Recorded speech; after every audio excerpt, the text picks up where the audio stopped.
Digestive system जो है ये सबसे ज़्यादा सोफिस्टिकेटेड और लॉन्ग ट्यूब पे मुश्तमिल है, ठीक है? मतलब इसमें ये है कि एक ऑर्गन दूसरे ऑर्गन से डायरेक्टली अटैच है। फॉर एग्ज़ाम्पल सबसे पहले अगर माउथ की बात करें, माउथ आता है, ठीक है? माउथ के स मतलब ये ओरल कैविटी से स्टार्ट हो रहा है, ठीक है?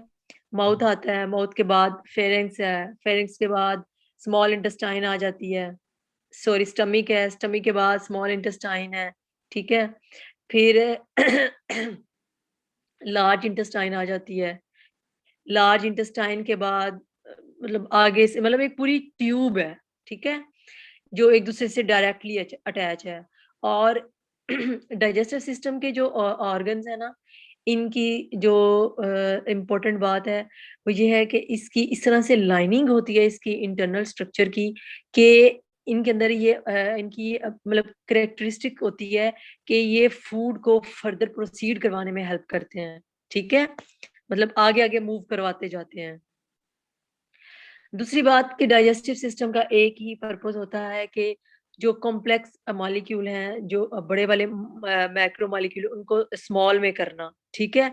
ताकि उनकी बॉडी में एब्ज़ॉर्प्शन हो और वो बॉडी को एनर्जी प्रोवाइड करें, ठीक है? और जो न्यूट्रिएंट्स हैं वो रीअब्ज़ॉर्ब हो जाएँ बॉडी के अंदर, ठीक है?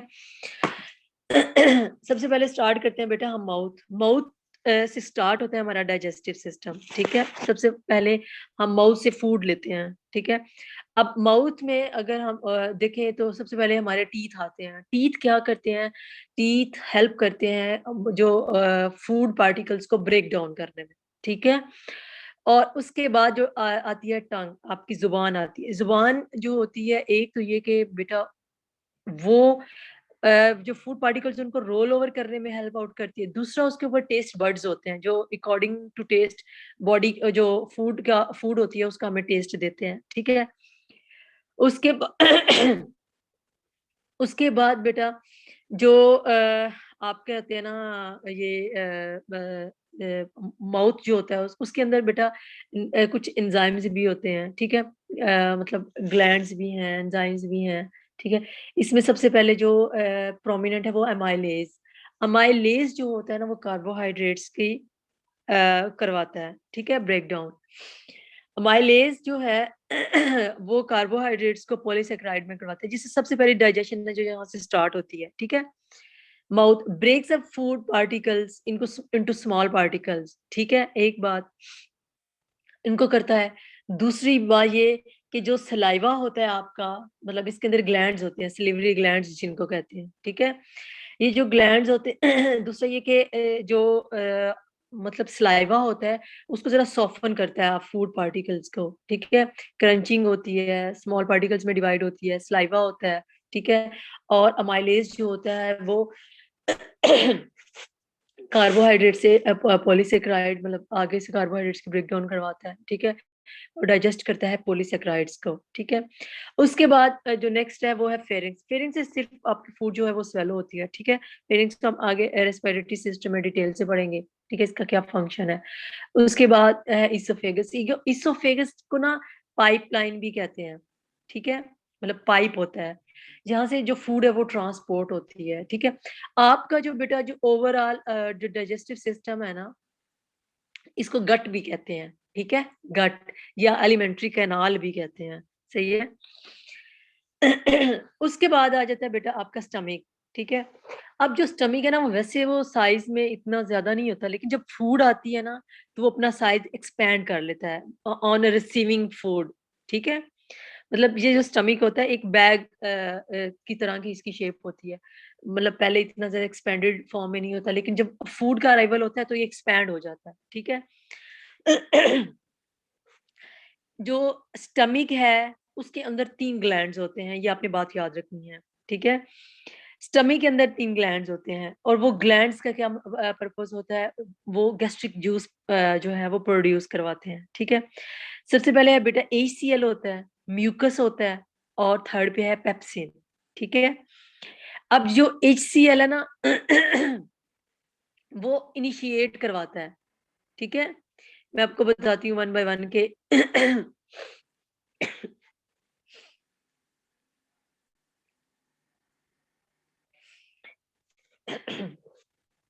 जो HCl है वो है एक एसिड है, ठीक है।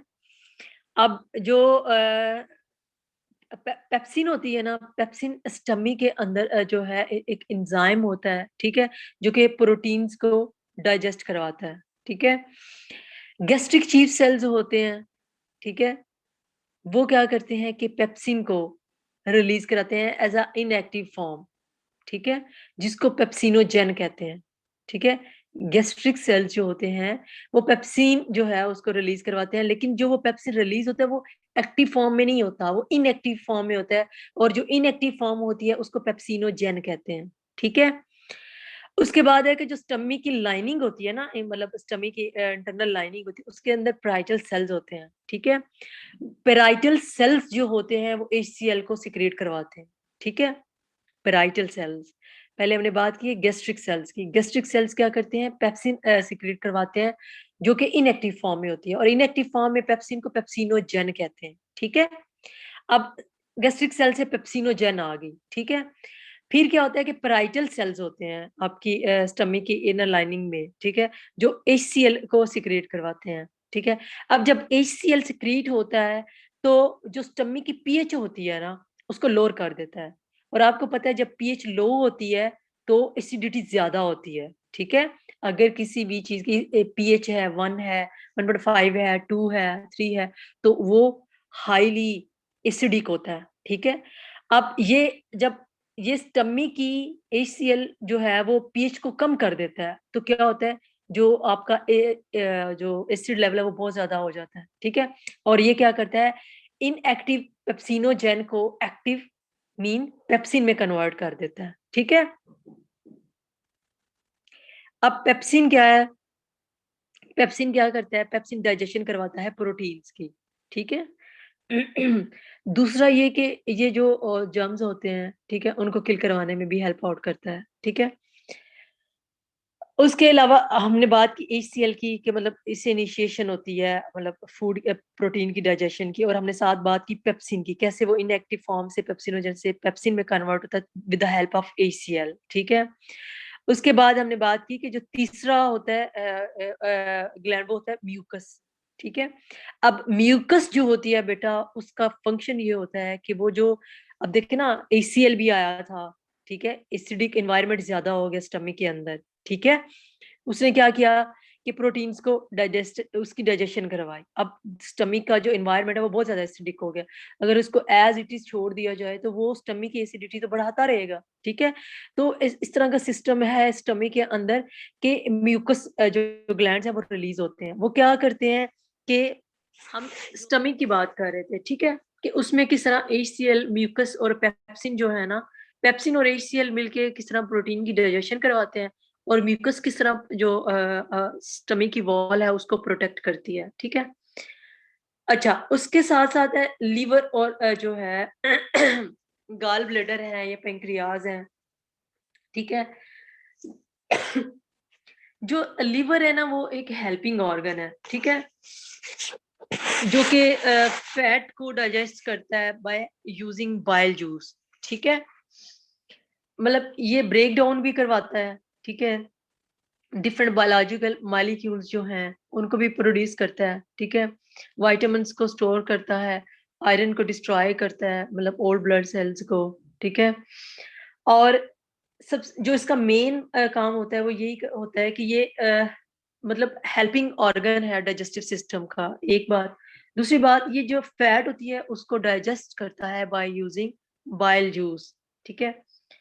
और जो गाल ब्लेडर होता है ना, वो स्टोर करता है और कंसंट्रेट करता है, उसको मतलब थिक गाढ़ा रखता है, किसको, बाइल जूस को, जो कि लीवर प्रोड्यूस कर रहा होता है, ठीक है।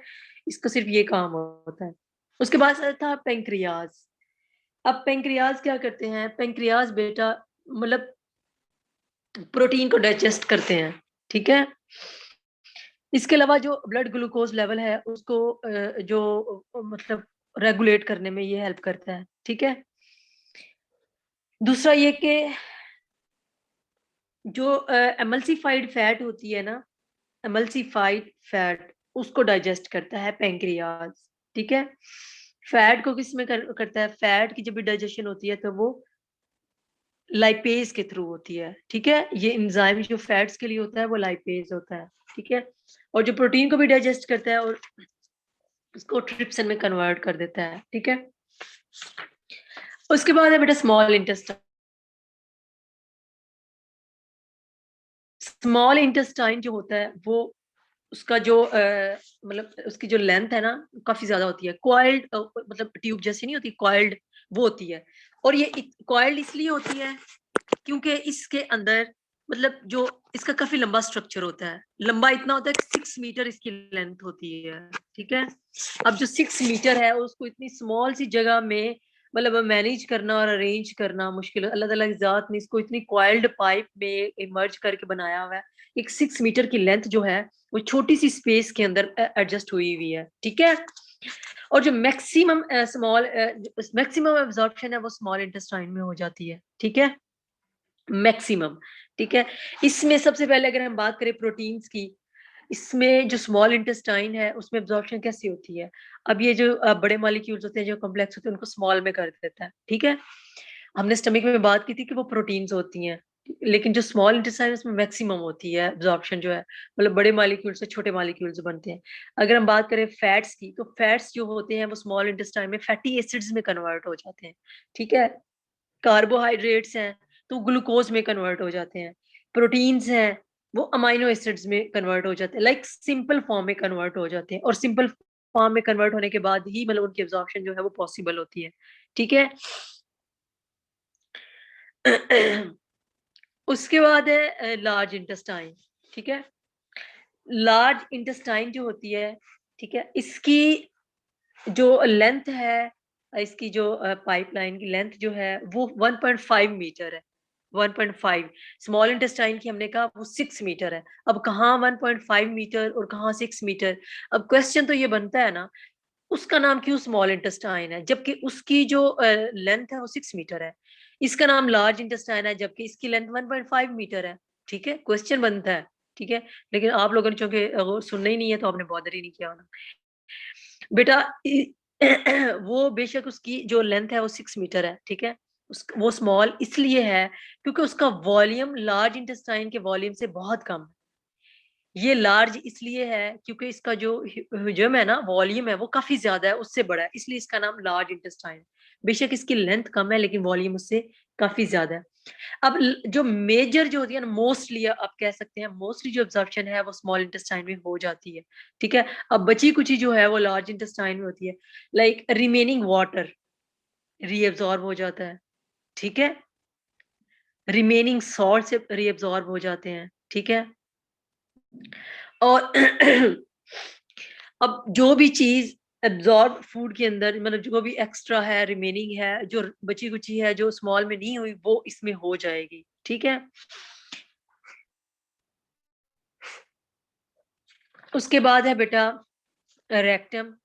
रेक्टम जो है वो स्टोर भी करता है और एक्सपेल भी करता है। मैंने आपको बताया स्टार्ट में कि डाइजेस्टिव सिस्टम है, इसके पूरे सिस्टम की जो इंटरनल लाइनिंग है ना वो इस तरह से होती है कि वो फूड को फर्दर स्टेप बाय स्टेप मतलब आगे आगे भी एक्सपेल करती जाती है, फॉरवर्ड करती जाती है, ठीक है।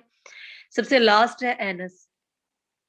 एनस के थ्रू जो मतलब वेस्टेज है वो बॉडी से रिलीज हो जाता है in the form of faeces, ठीक है। अच्छा, अब हमने सारी बात की, हमने कहा कि कैसे माउथ से हमने फूड पार्टिकल लिया और कैसे हमारा वो इसोफेगस से होके स्टमक में आया, स्टमक में जो है वो लिवर और गॉल ब्लैडर की हेल्प से, ठीक है, पेंक्रियाज की हेल्प से उसकी जो एब्जॉर्प्शन प्रोटीन्स की होनी थी वो हो गई। इसने डिफरेंट जो जूसेस थे वो इस्तेमाल किए। उसके बाद स्मॉल इंटेस्टाइन में आई, स्मॉल इंटेस्टाइन में मैक्सिमम एब्जॉर्प्शन होगी। फिर उसके बाद जो रिमेनिंग रह गई थी, जो बाकी रह गई थी वो लार्ज इंटेस्टाइन में हो गई, फिर एनएस के थ्रू वो रिलीज होगी।